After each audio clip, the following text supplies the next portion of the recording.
It's not a projection somewhere over the rainbow anymore. It's happening in front of our eyes. The world they want to create, they are in the process of creating, unless we wake up fast.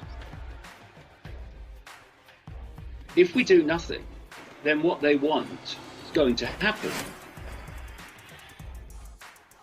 What I've been writing about, Spyro, for decades is the development of what I have been calling over the years the technological sub-reality. This is an electromagnetic bubble around the Earth to which we will be connected.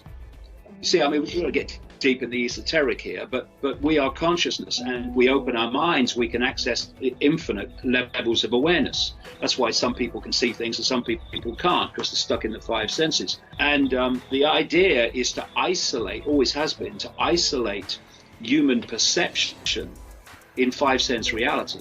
Now, they've done this through various means, psychological, perceptual manipulation means, but the idea is to create this as they are. This is what the 5G satellites and all the poles of 5G down the road are all about. Create this cloud. Ray Kurzweil, a Google executive, talks about this cloud, to which he says the human brain will be connected via AI to the cloud. We talk about the Internet of Things, where all these cars and fridges and everything's connected to the internet. Well, they want to connect the human brain to this internet as well. That's what they call the Internet of Everything. And so, and this is in Kurzweil's own words, around 2030, and how often does that come up that year in many and various guises? Humans will be connected to AI, their brain to AI.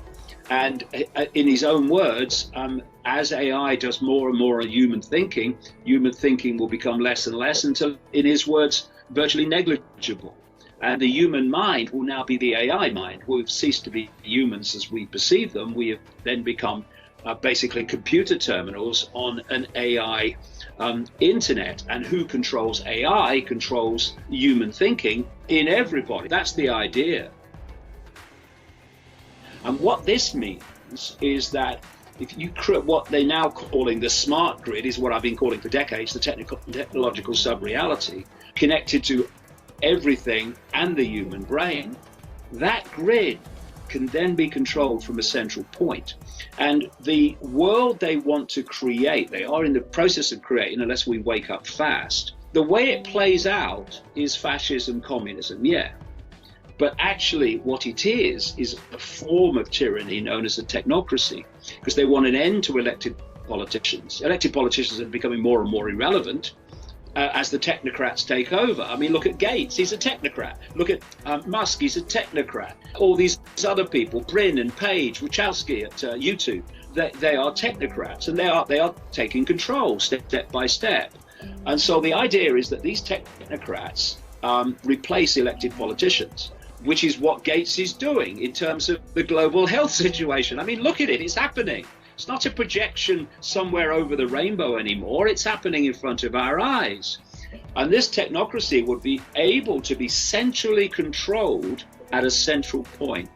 And I said in my books, I think this central point is designed to be Israel. Israel, people don't realize, is pretty much second now only to Silicon Valley in terms of cyber control, cyber security, which means massive control, cyber security, and these smart technologies. People like Netanyahu have openly bragged about it. This is where we're heading. To go there, you need dependency. They've created this economic dependency in vast numbers of people, billions worldwide, as a result of what they are doing. And when I say that this pandemic has ticked every box, what did Tedros come out and say? Gates' gopher. He's at the World Health Organization. You might be able to get the virus off cash if you use cash.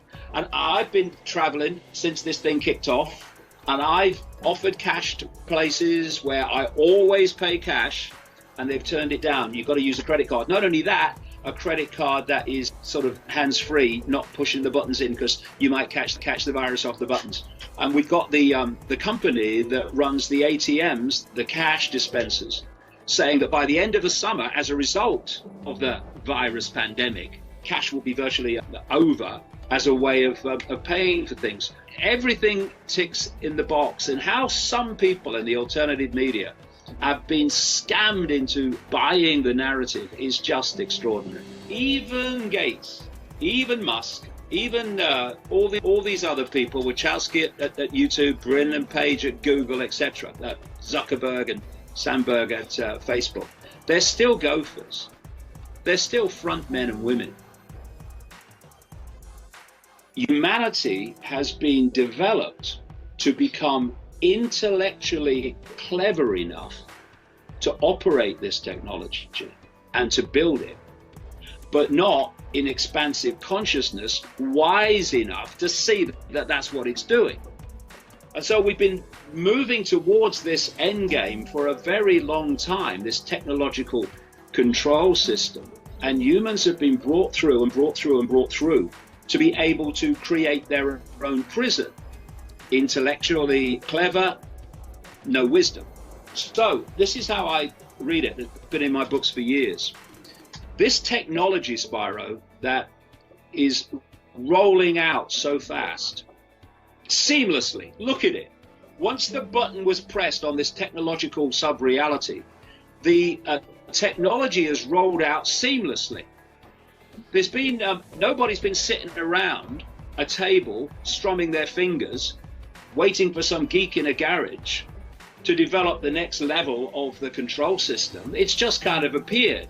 And it appears with loads and loads of cover stories of how it came about. In fact, there was a BBC documentary a couple of years ago. It wasn't very good because the BBC did it, but there was one interesting sequence.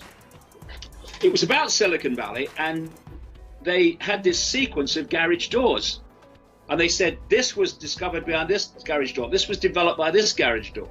Of course, they have to drop the garage door now. It's becoming too bloody obvious. Hey, you know, we need another cover story. Too many garage doors. Come on. So what they do is they create front people who are the fronts of the cover story for how this developed. So you've got the Gates cover story with Microsoft. You've got the Zuckerberg cover story with Facebook. You've got the Bezos cover story with Amazon, a massive cult corporation.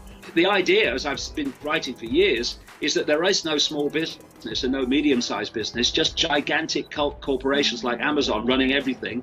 What has this pandemic done? Destroyed vast amounts of small business and what you call in America the middle class. So you have the Brin and the Page cover story with Google, and then you start to see that the CIA technologically seed funding company, Icke as they call it, and DARPA, the American Pentagon military seed funder of technology, etc. They appear around these companies. It's all a scam. And what's happening is these stories are being developed, and these front people are being brought out.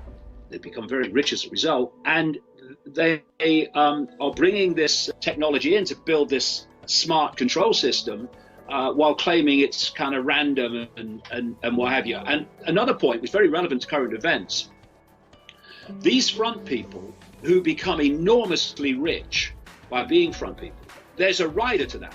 You front this up and you'll become very rich, but a very large chunk of that money has to be spent through philanthropy, like the tax-exempt foundations of Gates and the Rockefellers, etc., on our agenda.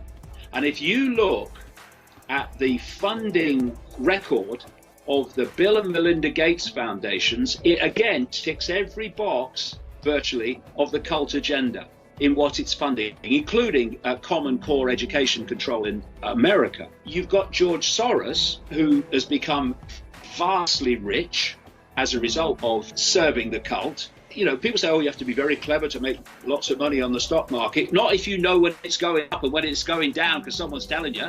You don't have to be clever. Soros's role is to spend a great chunk of his vast amount of money developing the woke mentality, political correctness, which is the population being manipulated to silence itself, the global warming, climate change hoax, mass migration, all these things and also the Arab Spring that Soros money was and his Open Society foundations were vastly involved in. So that's his area that he puts his money on behalf of the cult. And in terms of Gates, it's health and vaccines. But this is how it works. If we do nothing, then what they want is going to happen. My books are full of stuff over decades that's turned out to be true. This is not because I'm a prophet. It's not because I've sit cross-legged on a mountain and pulled it out of the ether. If you can uncover what this plan is through sweat and effort, which yourself are very much involved in, then you can predict accurately the future by simply exposing the plan. Because if nothing comes to intervene to stop the plan playing out, it will play out, and in exposing the plan, you are predicting the future. The whole point of my life, and everyone else who's committed to this, is to create that intervention so you stop predicting the future and other futures start to play out. And you know, you can look for solutions to problems, and solutions, we are drowning in solutions, and they just lead to other problems, and so it goes on. Or you can be sensible and wise and work out the cause of the problem, remove the cause of the problem, and the problem by definition must disappear. And we've had that problem, Spyro, on public display in the last few weeks. We have a handful of people, tiny number of people, even in total, never mind at the core where it's really coming from, who have got billions of people to sit in their homes because they're told to. That acquiescence to authority without personal thought and perception of, does this make sense? No, it doesn't, therefore I'm not cooperating, has allowed a few people to put billions under house arrest. And you know, one of the things I've noticed, I've traveled the world a lot, one of the things I've noticed, we say that, you know, there's this culture and that culture and the other culture, but when push comes to shove in various key areas, people react just the same. You know, we've got Americans under house arrest, Christians under house arrest, Jews under house arrest massively in Israel. We've got Hindus under house arrest in India. So it doesn't matter what your belief system is and your race or your belief system. When push comes to shove, when they press enter, most people react in a predictable way. This is why they could be so accurate in that Event 201 pandemic simulation about what would play out and how people would react, because it's desperately predictable. If we are going to stop this, then we have to remove the cause of the problem, which is acquiescence to authority, doing what we're told without even questioning the validity of it. There's closing in on 8 billion people in the world. The number of people who are controlling events is tiny, infinitesimal at its core compared with that. If we stop cooperating and we start to get streetwise about what's actually going on, and that if you can see a politician, you're looking at a puppet. Some may be willing puppets, some may be clueless, don't know I am a puppet, but they're still puppets. It's in the shadows, it's in the technocrats where it's really going on. We have a man, for instance, in Elon Musk, who is making the night sky disappear to astronomers, who is putting up satellites. He wants thousands to beam 5G, etc. at the Earth. How many members of that nearly 8 billion people have had a say in that or even been asked? That's the level that's manipulating and dictating world events, way above politicians.